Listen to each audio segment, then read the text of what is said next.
You walk into a room. Something feels off before anyone speaks. That instinct didn't start today. Researchers have spent decades trying to explain why some people feel calmer alone than with anyone else. Most people call it a personality trait, but the closer you look, the less that explanation holds. At 7 years old, you learned to close your bedroom door without making a sound, not because you wanted privacy, because quiet meant nobody would ask why you were upset.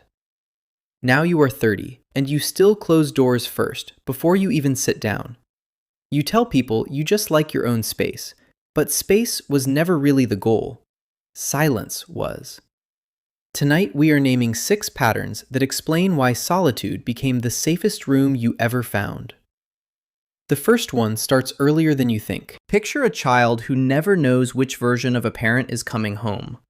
Some nights warm, talking, laughing at the table. Other nights cold, distant, answering in single words. There's no pattern you can predict, no signal you can prepare for. So your brain quietly writes a rule. Connection isn't safe to lean on. Psychologists John Bowlby and Mary Ainsworth called this insecure attachment.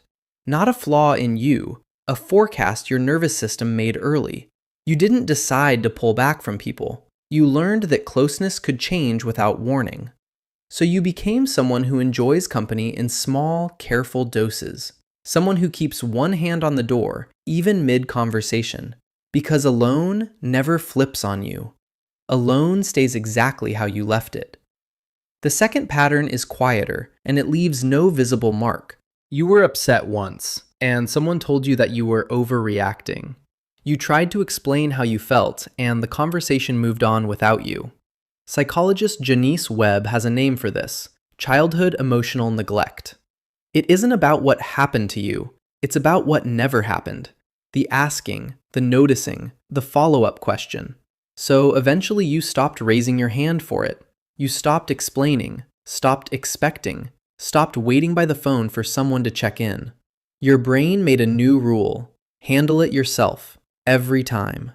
As an adult, you can sit in a room full of people you love and say nothing is wrong. Not because nothing is wrong, because the part of you that used to speak up got tired of speaking into silence. The third pattern looks like strength from the outside. You were the kid who calmed yourself down before anyone walked in to check. You figured out your own homework, your own arguments, your own bruised feelings, alone, on your bedroom floor. From that, a belief took root. I can only count on myself. This isn't dramatic, it's quiet. It's the version of you that never asks twice. You're capable, you're responsible. People call you low maintenance. But underneath that is a real discomfort with needing anyone. Because in your house, needing something out loud sometimes meant becoming the problem. So you stopped needing, or you convinced yourself you had. And being alone stopped feeling empty. It started feeling controlled. Here's the honest part, the part most people skip. Everything we've named so far, the careful distance, the silence, the self-reliance, it isn't avoidance dressed up as a personality. These are genuine adaptations, built by a younger version of you trying to stay safe in a house that didn't explain its own weather. That doesn't mean every pattern still serves you. It means the blame was never yours to carry. The fourth pattern shows up in your body before your mind catches on. For some people, being around others isn't just talking, it's input, voices stacking on top of expectations, stacking on top of unread expressions. If your childhood home already felt loud with tension, arguments behind doors, silence that meant something was wrong, your nervous system adjusted. It got faster at scanning, quicker to tire, easier to overload. So instead of chasing more connection, you started chasing relief. And relief looked like a closed door and an empty room.